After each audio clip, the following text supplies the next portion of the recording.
Salut toute la famille, salut la famille de Révolution, salut l'Afrique, je salue tout le monde. C'est toujours votre ami fidèle à Zoglarou S. Gilles, le lieutenant des salles révolutionnaires. Je suis là encore dans cette semaine pour vous parler de l'introduction de ma révolution. Ce que je vais faire demain, de quoi ça dit pour l'Afrique, ce que je pense, la vision pour moi de l'Afrique.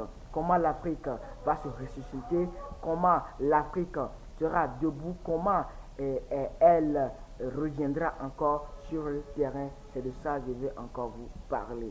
Donc, pour commencer, je dis merci à mes papas. Quand je parle de mes papas, je parle du domaine de la révolution. Je dis merci à Tekin, le grand révolutionnaire. Je dis merci à Thomas Sankara, je lui rends hommage.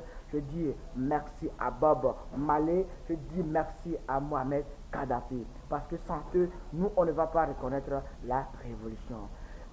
Pour moi, ma pensée et ma vision, ce n'est pas de mener la révolution dans mon propre intérêt. La révolution que je mène, ce n'est pas un truc, ou bien ce n'est pas une question personnelle, mais c'est une question d'Afrique. C'est une question de relever le défi. C'est une question de dire ce que mes grands-papas ou bien ils ont commencé ne va pas s'arrêter là.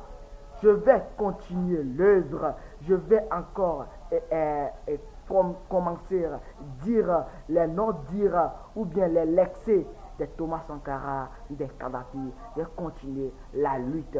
Pour moi, ça ne s'arrête pas là. Je vous promets que la semaine prochaine, la semaine à suivre, bien la vidéo qui va suivre celle-ci, dans cette vidéo, je vous parlerai du racisme. Je vous donnerai les raisons du racisme. Et quoi dit? Et on va dire à ces blancs d'arrêter le racisme.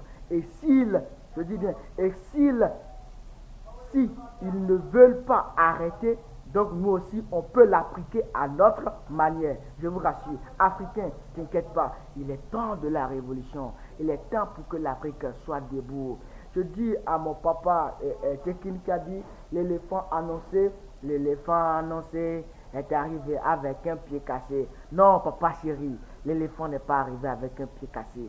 Je te rassure, l'éléphant qui a perdu ses pieds a retrouvé encore ses pieds. L'Afrique est debout parce que nos ancêtres sont des Christ. Vous ne le saviez pas, nos ancêtres sont des Christ. Jésus-Christ a été saboté par Judas et c'est comme ça nos ancêtres aussi ont été sabotés, ont été trahis par leurs confrères. Vous voyez, non? Thomas Sankara a été livré par son frère, Berzin a été livré par son frère, et c'est comme ça, juste pour donner la force à ses enfants de continuer. Après la mort de Jésus-Christ, l'évangile n'est pas arrêté là. Les Matthieu et autres, ils ont continué la lutte. Ils n'ont pas abandonné. Nous, les enfants de l'Afrique, on va y arriver. Il n'y a pas l'homme, c'est toujours votre ami fidèle à Zoglarou S. Jules, le lieutenant des salles révolutionnaires. La semaine prochaine, on est là. Je vous parlerai du racisme et comment le mener. Parce que ça me fait pitié quand on insulte Eto'o sur le terrain. Ça me fait pitié quand on se moque de Balotelli. Ça me fait pitié qu'après les matchs, Mbappé est toujours derrière les personnes. Moi, ça me fait couler des larmes. L'Afrique, réveille-toi.